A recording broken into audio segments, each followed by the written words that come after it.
आए, महात्मा गांधी भी आए, सरदार पटेल भी आए, चंद्रशेखर आजाद भी आए, अशफाक अली खां भी आए।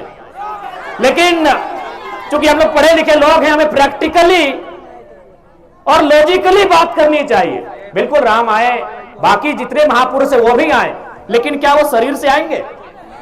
हम पढ़े लिखे लोग हैं, प्रैक्टिकली बात कीजिए, हम लोग लॉजिकली बात कीजिए, इमोशनली नहीं। क्या जो महापुरुष चाहे कोई रहे, राम रहे, कृष्ण रहे, गांधी रहे, कलाम रहे, जिन्होंने अपने शरीर को त्यागा है, वो शरीर के रूप में आएंगे? क्या वो बोलते हुए आएंगे? क्या वो खाते हुए, नाचते हुए, गाते हुए आएंगे? नहीं, वो विचार के रूप में आएंगे। अतः राम का स्वागत है विचारों के रूप में, गांधी का भी स्वागत है विचारों के रूप में, कलाम का भी स्वागत है विचारों के रूप में, क्योंकि शरीर के रूप में कोई नहीं आएंगे। यह प्रैक्टिकली आपको समझना होगा। यानी हम स्वागत करते हैं, राम आएंगे, स्वागत करते हैं। अब आप कहेंगे कि अब तक हमने कभी सभाओं में इसका जिक्र नहीं किया, आज क्यों नहीं? इसलिए कि कुछ दिन बाद हजारीबाग के सांसद राम जी के नाम पर वोट करेंगे, राम जी के नाम पर वोट मांगेंगे। एक बात बताइए, राम का मतलब क्या होता है? राम का मतलब होता है त्याग, राम का मतलब होता है पिता के वचन के लिए राजपाट का त्याग। और ये जयंत सिन्हा जब राम के नाम से वोट मांगेंगे, आपको थोड़ा सवाल करना चाहिए, जिसके पास 50,000 करोड़ की संपत्ति है, वो किस मुख से राम के नाम से वोट मांगेंगे? उनसे पूछेगा कि राम का मतलब क्या है भाई, राम का आदर्श क्या है, राम का चरित्र क्या है, राम का आचरण क्या है, उनसे पूछिएगा। आज लगभग 62 विदेशी कंपनियों में उनका सीधा शेयर है, और ये व्यक्ति राम के नाम से मतदान करेंगे और आप मतदान दे देंगे? 62 कंपनियों में जो हजारीबाग के सांसद हैं, उनका 62 कंपनियों में सीधा शेयर है विदेश में। वो तो आप जानेंगे कि परसेंटेज कितना है, लेकिन मुझे जहां तक जानकारी है 62 कंपनियों में इन ढोंगियों का, इन पाखंडियों का सीधा शेयर है। यदि राम जी के पास 50,000 करोड़ की संपत्ति होती तो वो क्या करते? अरे वो बिशुनगढ़ के 45 मजदूरों को सऊदी अरब में नहीं छोड़ते, वो बिशुनगढ़ के 45 मजदूरों को सऊदी अरब में नहीं छोड़ते जो टॉयलेट का पानी पी रहे हैं। वो बड़का गांव के लोगों में कर्फ्यू का माहौल नहीं उत्पन्न करते, जो है अडानी प्राइवेट लिमिटेड कंपनी जमीन अधिग्रहण के लिए वहां इस प्रकार से पुलिस प्रशासन भरी है जैसे वो तालिबान लगता हो। और कल ये शख्स आएंगे और ये भावनाओं के नाम पर, आस्थाओं के नाम पर मत लेने का काम करेंगे। तो क्या राम का चित्र ऐसा ही था जैसा जयंत सिन्हा का है? इसलिए आज राम यानी विचार, राम यानी आचरण, राम यानी आदर्श, राम यानी कर्तव्य। एक भी लक्षण वर्तमान जो सांसद है, चूंकि यहां सबसे ज्यादा हिंदू मुस्लिम के नाम से मतदान होता है, एक भी लक्षण राम का इनमें नहीं दिखता है। ये तो ऐसे लोग हैं जिनके कारण एक और हमारे राज्य में भुखमरी है, हमारे राज्य में गरीबी है, पलायन है, विस्थापन है। और आपको जानकारी होना चाहिए, पूरे झारखंड में सबसे ज्यादा अगर विस्थापन कहीं है तो हजारीबाग जिला, हजारीबाग लोकसभा के बिशुनगढ़ प्रखंड में है। इसलिए आज मैं आपसे यही कहना चाहूंगा कि जब मत की बारी आए, ऐसे व्यक्ति को चुनिएगा जो आपकी बातों को दिल्ली में रख सके, जो आपकी बातों को दिल्ली को मजबूत कर सके, जो आपकी लड़ाई को लड़ सके। एक बात सभी जानते हैं, चाहे मीडिया के कर्मी हो या प्रशासन के लोग हो या सरकारी कर्मचारी हो, हर कोई यहां अपने इस जीवन में चाहता है कुछ संपत्ति का अर्जन करके चले जाए।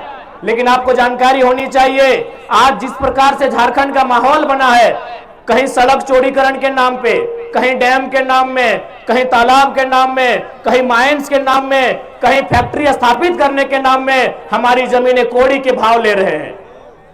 यदि आज हमारे पास दिल्ली में शख्स नहीं होगा जो हमारे लिए लड़ सके, तो आने वाले दिन ऐसा होगा कि झारखंड एक खंडहर के रूप में होगा, हम और आप केवल तमाशा देखेंगे। मैं एक आपके माननीय सांसद के करतूत सुनाता हूं। करतूत और कारनामा में फर्क होता है, जैसे क्लेवर और कनिंग होने में फर्क होता है। दोनों का मतलब चालाक होता है, लेकिन एक का मतलब धूर्त होता है। तो मैं इनकी एक करतूत आपको सुना रहा हूं। आपके जो यशस्वी नरेंद्र मोदी जी के नाम पर ये वोट लेंगे, माननीय जयंत सिन्हा, इनका बाप भी सांसद रह चुके, अपना बेटा को बनाने की तैयारी में है। राजरप्पा में एक प्रोजेक्ट आया था। आज समझिए कि किस प्रकार झारखंड को खोखला किया जा रहा है, किस प्रकार हमारी बुनियादी ढांचे को बर्बाद किया जा रहा है, किस प्रकार हमारे रोजी रोजगार को प्रदेशों के हाथों बेचा जा रहा है। वहां एक प्रोजेक्ट आया था, चूंकि सांसद हैं, दिल्ली से टीम आई थी, तो सांसद की एक कुर्सी लगी हुई थी। सांसद महोदय कुर्सी में बैठते हैं, अंदर जो दिल्ली की टीम आई थी, 5 सदस्य या 7 सदस्य टीम थी, उनसे पूछा सांसद महोदय ने, यशस्वी सांसद, आपके लोकप्रिय सांसद, आपके धर्मात्मा सांसद, अब भाई राम के नाम से वोट मांगते तो धर्मात्मा ही होंगे, और आपने दिया है। इस धर्मात्मा सांसद ने पूछा कि ये प्रोजेक्ट कितने में कंप्लीट हो सकता है? बोला सर हार्डली 15 से 20 करोड़ में पूरा हो जाएगा। इस धर्मात्मा, आपके लिए धर्मात्मा, हमारे लिए कहीं ना कहीं ये मानव के रूप में छुपे दानव है। इसने कहा इसको 250 करोड़ बनाइए। आप पता कर लीजिएगा, राजरप्पा प्रोजेक्ट वहां 15 करोड़ में ये योजना थी, इन्होंने कहा इसको 250 करोड़ बनाइए। यानी जो योजना 15 करोड़ में हो सकती थी, 250 करोड़ किसके लिए? अपने लिए, अपनी पत्नी के लिए, अपनी साली के लिए, अपनी सलहज के लिए।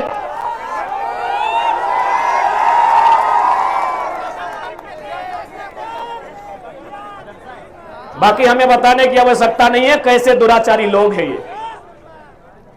वास्तव में राम भी उनको मानते हैं जो अंतरात्मा से और दिल से मानते हैं। ये लोग अपने पाप को छुपाने के लिए केवल जबान से राम का नाम लेते हैं।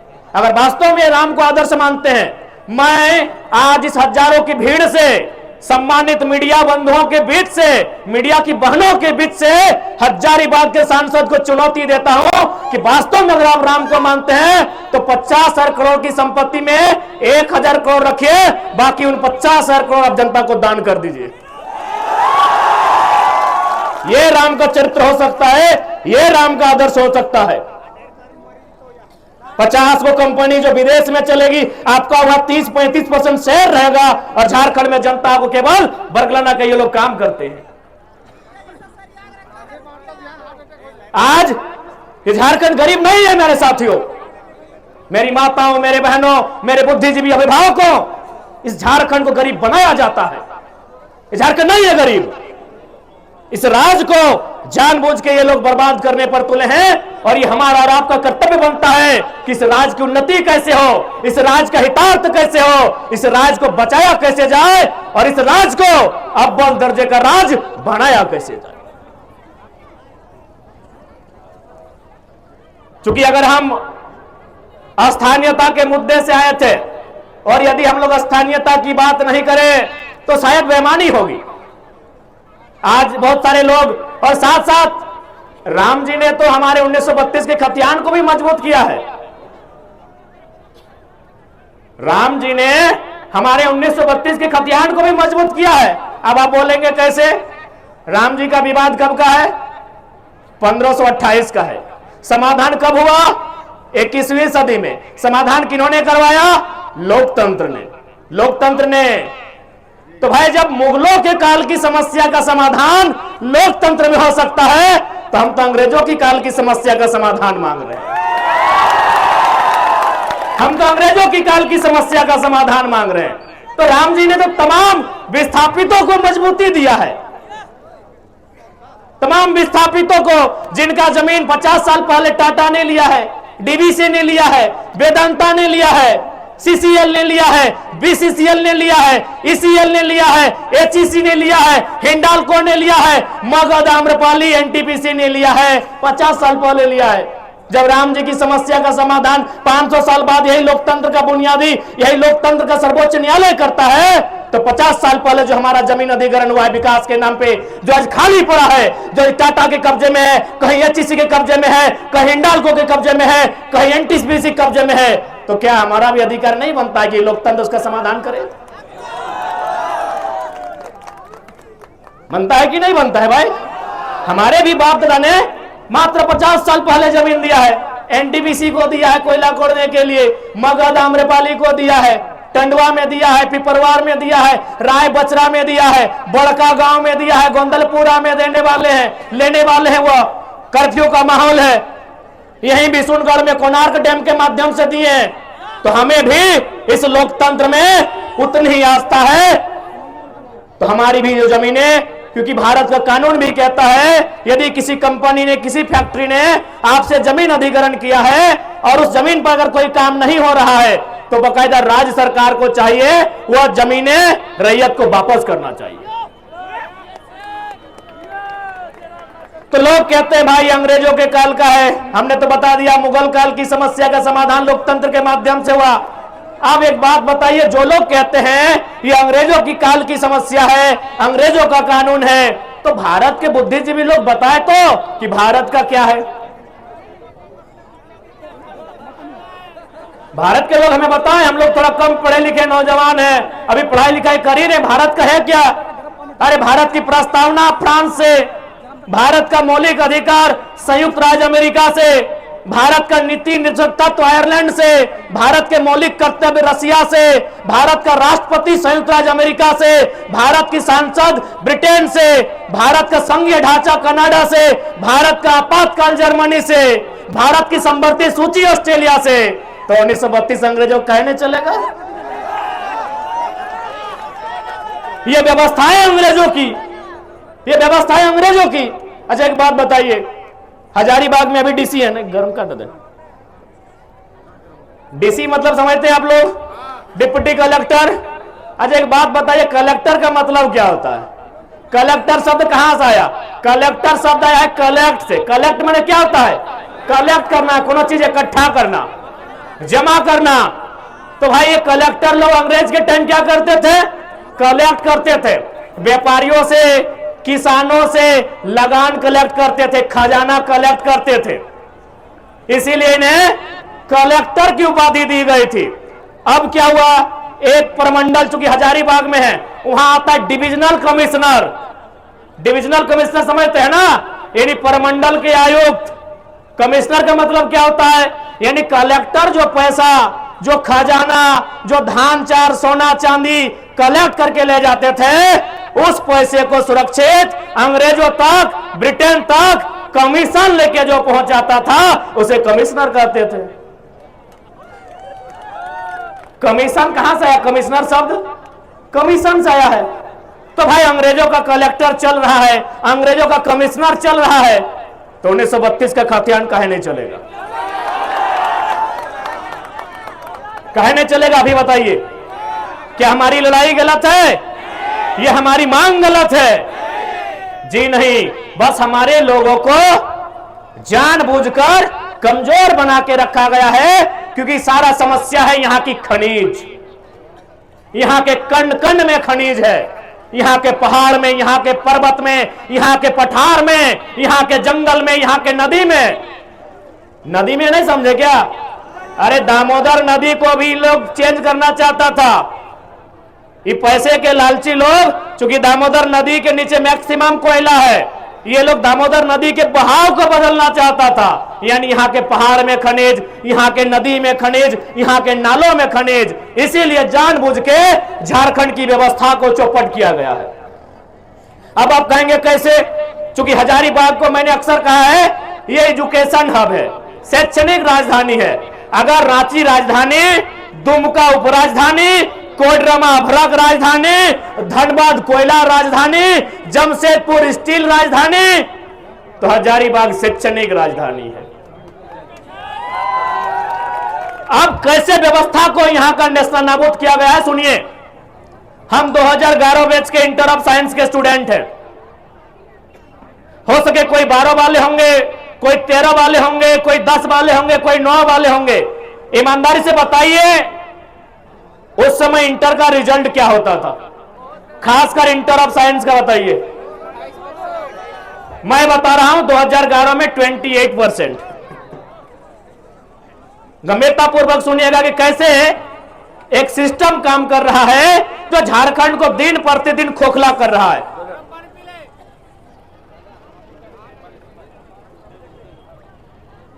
मात्र 28%।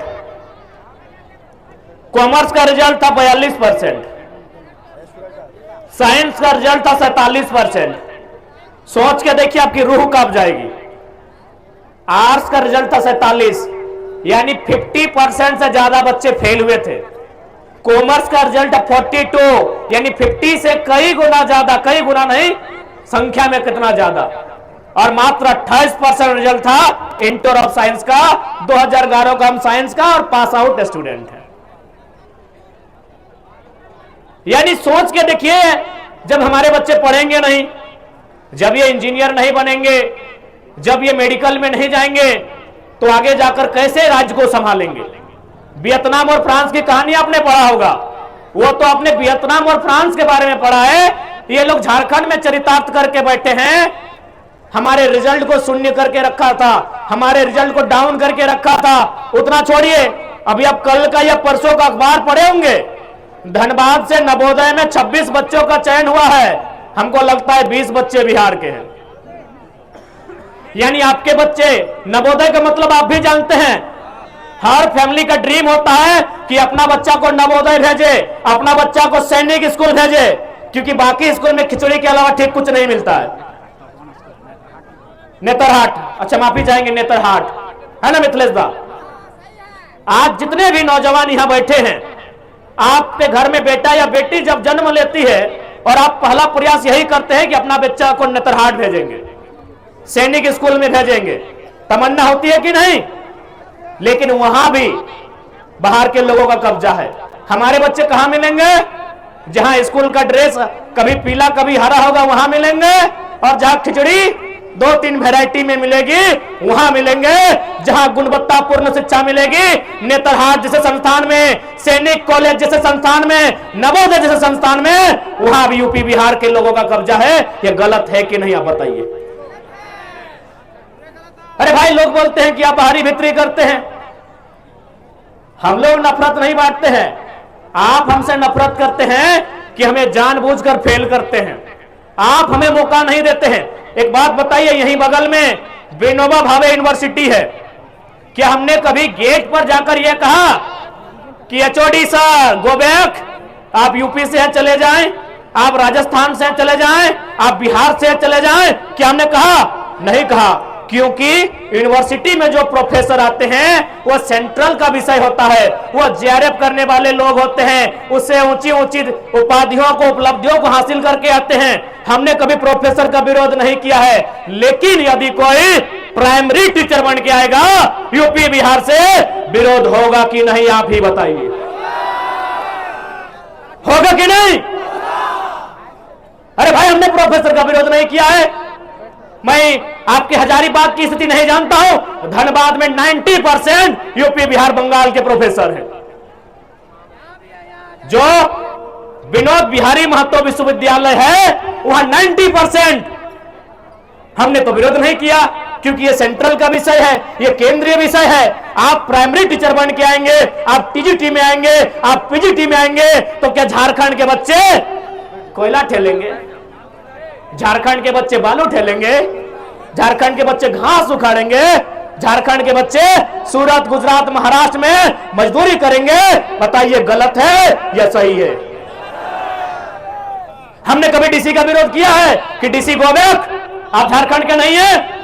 एसपी गो बैक, आप झारखंड के नहीं है? नहीं, क्योंकि ये आईएएस आईपीएस का कैडर है। ये यूपीएससी देश की सर्वोच्च परीक्षा को पास करके आते हैं। पूरे देश में उनको कैडर के हिसाब से चुनने का अधिकार होता है। ये सेंट्रल विषय है। हमने आज तक विरोध नहीं किया है। DC go back, SP go back, DIG go back, chief secretary go back, हमने आज तक विरोध नहीं किया है। लेकिन यदि कोई बड़ा बाबू बन के आएगा, दरोगा बन के आएगा, थाना प्रभारी बन के आएगा, यूपी बिहार बंगाल एमपी गुजरात के लोग विरोध करेंगे।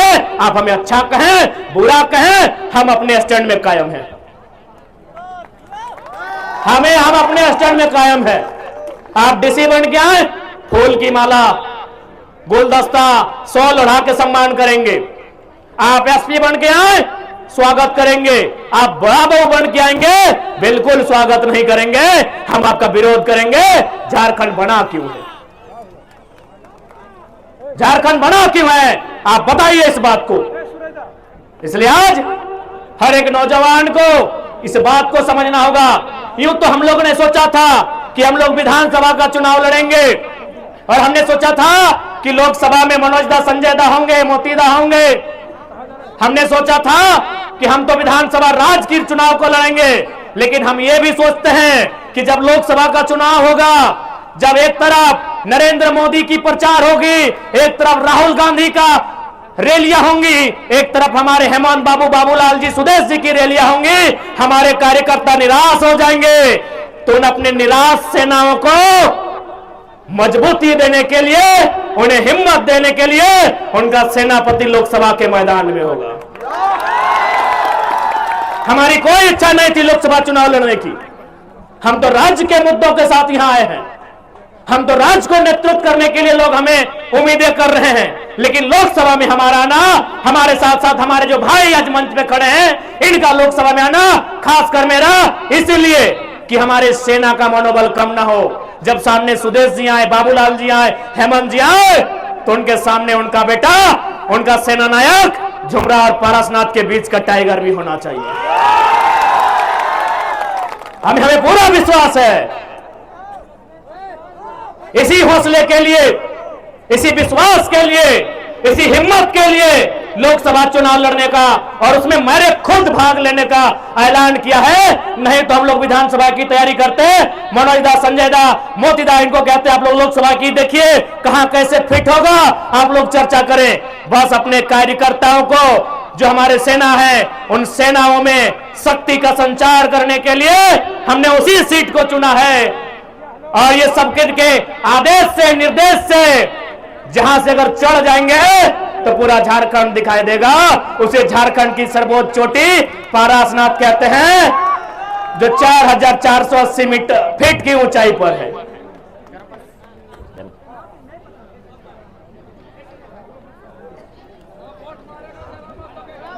इसलिए आज बड़का गांव की बात कीजिए। कुछ दिन पहले बड़का गांव के कुछ साथी आए थे जयंत सिन्हा से मिलने के लिए। इन्होंने साफ साफ कहा कि जमीन तो आपको देनी होगी। जयंत सिन्हा ने साफ साफ कहा जमीन तो आपको देनी होगी। बताइए, तुमको सांसद कहे बनाए हैं? बप्पो को सांसद बनाए, बेटों को सांसद बनाए, अब तुम बोल रहे हमारे बेटुओं को सांसद बनाओ। इसी दिन के लिए विकास का कोई विरोधी नहीं है। आज जितने लोग यहां बैठे हैं, कोई विकास का विरोधी नहीं है, लेकिन विकास का एक मापदंड होना चाहिए। जमीन अधिग्रहण का एक मापदंड होना चाहिए, मुआवजा का एक मापदंड होना चाहिए। अरे आइए ना भाई, बड़का गांव क्या, पूरा बड़का गांव विधानसभा जिसमें केड़े डाड़ी पतरातू भी आता है, सारा जमीन आपको एक मुफ्त में दे देंगे। आप प्रति डिसमिल 1 लाख रुपया मुआवजा तो लगाइए। क्या गलत है भाई, क्या गलत है? आज ये सब बोलते हैं सरकार की संपत्ति है। सरकार 1947 में बना है, भारत का गणतंत्र 1950 में बना है। यह जमीन चाहे बड़का गांव की रहे, बड़ी कोडरमा की रहे या धनबाद बोकारो की रहे, उनके बाप दादा नहीं करने से भी कम से कम 10 पीढ़ी से जोत खोल रहे हैं। कम से कम 10 पीढ़ी यानी एक पीढ़ी में 50 साल यानी 500 साल से, मुगलों के काल से, उसके आगे से, कहीं राजा राजवाड़ों के काल से ये जोत खोल रहे हैं। बताइए, आप एक झटके में कानून लेके आएंगे, हमारी सारी जमीनों को चट भर में अधिग्रहण करके चले जाएंगे। और किसके लिए? एक व्यक्ति के लिए। उस व्यक्ति का नाम है माननीय श्री 108 श्री गौतम अडानी। एक व्यक्ति के लिए? यही लोकतंत्र है। आज भारतीय जनता पार्टी रामराज के मुद्दे पर है, तो क्या रामराज यही है? अडानी जैसे लोगों के हाथों में देश की संपत्ति? अभी मार के पीट के, मर्जी से नहीं। जाइए पता कीजिए, गोड्डा का प्लांट आदिवासियों को जबरन मार पीट के जमीन लिया गया और सारा बिजली बांग्लादेश को, कि हमार पानी हमार पसीना और बिजली जले तो शेख हसीना। अरे भाई, बिजली देना था तो बांग्लादेश की महारानी शेख हसीना को कहे। हमारे यहाँ शेख भाई बैठे हैं, उनकी खाला जाने शेख फातिमा, उनको बिजली देते, हमको कोई दिक्कत नहीं है। हमारे फरजान खान जी बैठे हैं, उनकी शेख फातिमा को बिजली देते। हमें कोई आपत्ति नहीं है। रिजवान जी भी पीछे बैठे हैं, इनकी खालाजान को देते हैं, क्योंकि यहां कोडरमा के भी साथी आए हैं। हाल ही फिलहाल एक भेल के पदाधिकारी 2 दिन पहले हमसे मिलने आए। उन्होंने कहा कि केटीपीएस में 1000 मेगावाट बिजली का सृजन हो रहा है, 500 मेगावाट दिल्ली को जाएगा, 300 मेगावाट पश्चिम बंगाल को जाएगा और 200 मेगावाट झारखंड को मिलेगा। दिल्ली में सवाल पूछने वाला कोई माइका लाल नहीं है। कहे दिल्ली भाई, कहे कि दिल्ली, जमीन हमारी, जल हमारा, परिश्रम हमारा, श्रम हमारा, तो पहले हमें मिलना चाहिए, फिर दिल्ली को दीजिए, चाहे जिसको दीजिए, हमें आपत्ति नहीं है। 1000 मेगावाट में 500 मेगावाट झारखंड को मिलना था, लेकिन यहां उल्टा होता है, दिल्ली को 500 मेगावाट मिलेगा। अरे हम तो आज तो केवल एक छोटी सी नौकरी के चलते देखते हैं कि बाहरी भीतरी हो रहा है। कभी बड़ा अपने दिमाग को बड़ा उठाइए, बड़ी बड़ी चीजों को देखिए, आपको पता चलेगा कि कितना अन्याय इस मिट्टी में होता है। हमको अन्याय पता चलता है जब टीचर की बहाली चतरा में, गढ़वा में होती है, मैक्सिमम यूपी बिहार के आते हैं, तब हमें पता चलता है। घर जी भी अच्छा बढ़िया से जियो, लेकिन हमें यह पता नहीं चलता है कि हमारी नदियों में, हमारे डैम में बिजली का उत्पादन होता है और सारा अन्य प्रदेशों में जाता है, अन्य देशों में जाता है, और हमें डिबरी जलाना नसीब होता है। चतरा में अभी जल हो, हाँ तो चतरा तो केबीसी में हो। हमें ताज्जुब होता है कि चतरा मैक्सिमम वहां ग्रामीण वोटर हैं, हजारीबाग भी मैक्सिमम ग्रामीण वोटर है। अरे हजारीबाग में टाउन का वोटर कहां है? सदर में। बरही ग्रामीण, मांडू ग्रामीण, रामगढ़ ग्रामीण, बड़का गांव ग्रामीण, और 20-25 साल से इन लोग बाप बेटा कब्जा करके रखा है। कहीं ना कहीं लीडरशिप मर चुकी है झारखंड की, लीडरशिप मर चुकी है झारखंड की। इसलिए लीडरशिप तैयार कीजिए। अगर आप लीडरशिप तैयार नहीं करेंगे तो आज जो दुर्दशा है 20 साल बाद इसकी दुगनी होगी मेरे साथियों। इसलिए मैं आपसे आग्रह करूंगा, मैं आपसे निवेदन करूंगा, लीडरशिप बनाइए। आप लीडरशिप नहीं बनाते हैं, इसीलिए ब्लॉक में जाके झारखंडी लोग चमचागिरी करते हैं। आप लीडरशिप नहीं बनाते हैं, इसीलिए चमचागिरी करते हैं। अब एगो दूगो लड़का लोग आया है, आप लोग बोला रे ये टाइगरवा तो नेता बनतो, मनजवा नेता बनतो, संजया नेता बनतो, मोतिया नेता बनतो, ये फरजनवा नेता बनतो, रिजवनवा नेता बनतो। तोखनी के बोलियो कि जयंतवा नेता बन सकल है, चतरा के सुनीलवा नेता बन सकल है, पलामू के बिडिया नेता बन सकल है, रांची के संजय सेठवा नेता बन सकल है। तो हमने की दिक्कत है, की खराबी है कि खाली रांची के संजय नेता बनता है कि हजारीबाग के भी संजय के नेता बनना चाहिए? एक्चुअली हम लोग का माइंडसेट, हमारे माइंडसेट में गुलामी है। और ईमानदारी से बोल रहे हैं, ये टाइगर का यूं अचानक आना ये कोई प्लानिंग का हिस्सा नहीं है। हमें कहीं ना कहीं नियति ने अवसर दिया है उस माइंडसेट को बदलने का, और बदले हैं, बदले हैं। आप 6 महीना के इतिहास को पढ़िए, पतरातों से लेकर, कोल्हान से लेकर संताल परगना में जितना भी मजदूर को मुआवजा मिला है, पढ़िए इतिहास को। इससे पहले 2 लाख 2.5 लाख मिलता था, ओह नहीं मिलता था। 15 से 20-25 लाख तक का मुआवजा हम लोग दिलाए हैं। हाल ही फिलहाल कल ही रात को पतरातू में गए थे, वहां 15 लाख का मुआवजा, अभी हम थे भी नहीं, 23 लाख। तो इसका मतलब क्या कि पहले मुआवजा नहीं मिलता था? मिलता था, लेकिन पहले नेताओं का सेटिंग था कि देखिए अगर आपको मुआवजा देना है 10 लाख, उसको आप 5 लाख दीजिए, 2 लाख बगल का डीएसपी को दीजिए, 2 लाख हमको दीजिए, बाकी मैनेज कर देंगे। इस सिस्टम को हमने बदला है कि अब नेताओं की एंट्री पीछे के गेट से नहीं, टाइगर की तरह आगे की गेट से होती है और लाइव मीडिया के सामने होती है। इसलिए आज ये समय की मांग है।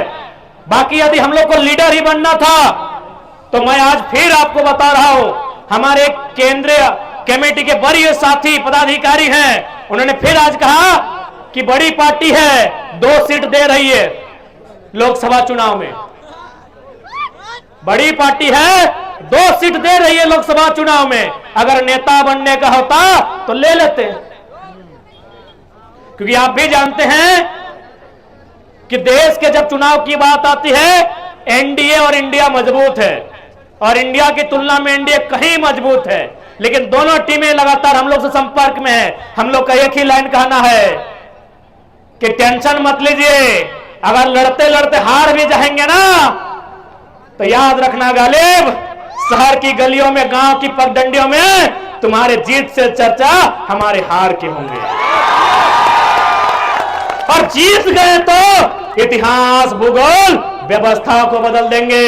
जीएम, सीएमडी, अधिकारी, आला अधिकारी सोच को बदल देंगे। क्योंकि उनको भी बता दें, हमारे पास बैकग्राउंड में कोई एमपी एमएलए नहीं, झुमरा और पारसनाथ खड़ा है। मूड खराब मत कीजिएगा, मूड एकदम मत खराब कीजिएगा। मैं जिंदा रहने यहां कोई नहीं आया है। सूरज भी एक दिन मर जाएगा और धरती भी एक दिन मर जाएगी। कितना साल है? कई अरब साल तो धरती का लाइफ है।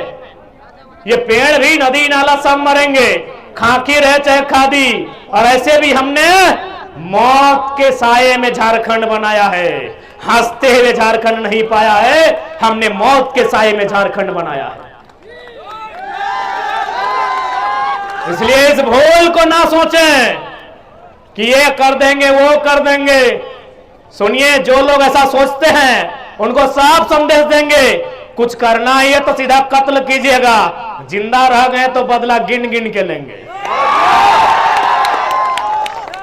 अभी चरही में हम रात ठहरे थे, वहां एक साथी आए, बोले मेरे पिताजी का ब्रेन हेमरेज से डेथ हो गए। हम बोले कहे न, बोला सीओ की बेईमानी से एक छपरा का आदमी 60 एकड़ जमीन हम लोग का कब्जा कर लिया है।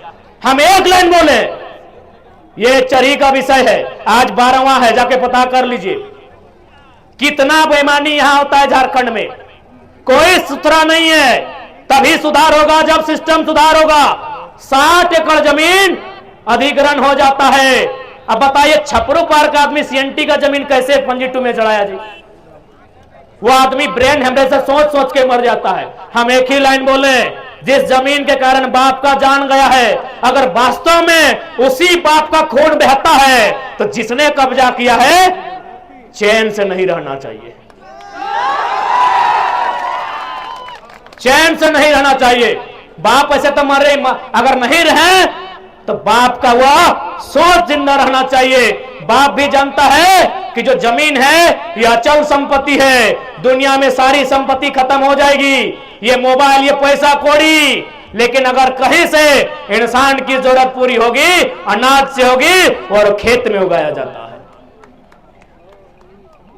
बताइए क्या अन्याय होता है हमारे साथ। बीडीओ की मिली भगत, सीओ की मिली भगत, एक आदमी, ये मामूली घटना नहीं है, ये तो अंग्रेजों से भी काला कानून है, ये तो अंग्रेजों से भी क्रूर व्यवस्था है कि एक आदमी अपनी ब्रेन हेमरेज से उसका जान चला जाता है उसका जमीन जाने के कारण। आज 12वां है, पता कीजिए चरी में जाके, एक छपरा का आदमी यहां 7 एकड़ जमीन अधिग्रहण करता है, खुद गट्टी बना लेता है। एक छपरा का आदमी सीएनडी में आएगा जी।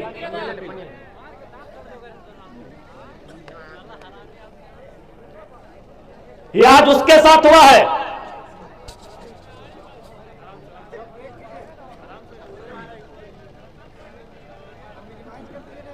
ये आज उनके साथ हुआ है, कल आपके साथ होगा। क्योंकि जिस दिन झारखंड में मिनरल्स खत्म हो जाएगा, उनका नजर हमारी जमीन पर होगा, याद रखिएगा। जिस दिन मिनरल्स खत्म हो जाएगा, उनका नजर जमीन में होगा। इसीलिए दिल्ली की जब बात आती है, हम लोग दिल्ली में सबसे पहले भूमि अधिग्रहण कानून और वन अधिकार कानून इनको दायरे में रखेंगे कि बिना ग्राम सभा के किसी प्रकार का कोई अधिग्रहण नहीं किया जाएगा।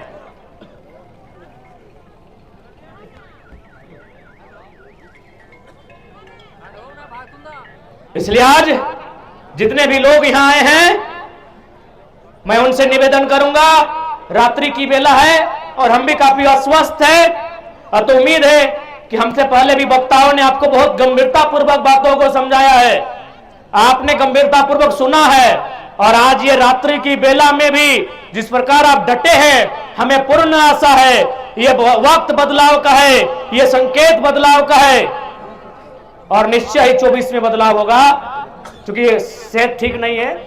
बाकी फिर कभी जय झारखंड, जोहार झारखंड। जितने भी मीडिया कर्मी हैं उनका धन्यवाद, हजारीबाग की आयोजन समिति का धन्यवाद, सभी को जोहार, धन्यवाद। जितने भी माताएं बहनें, चतरा वालों का विशेष धन्यवाद।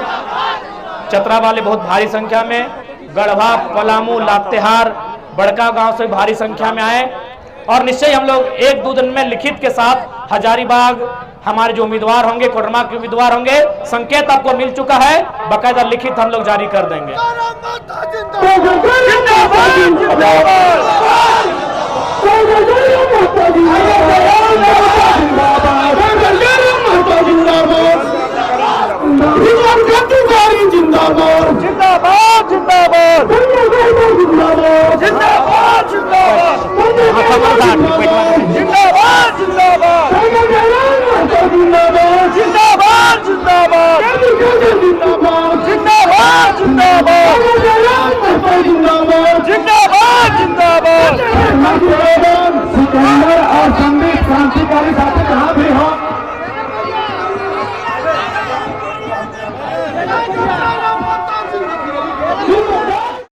N4 News Bharat।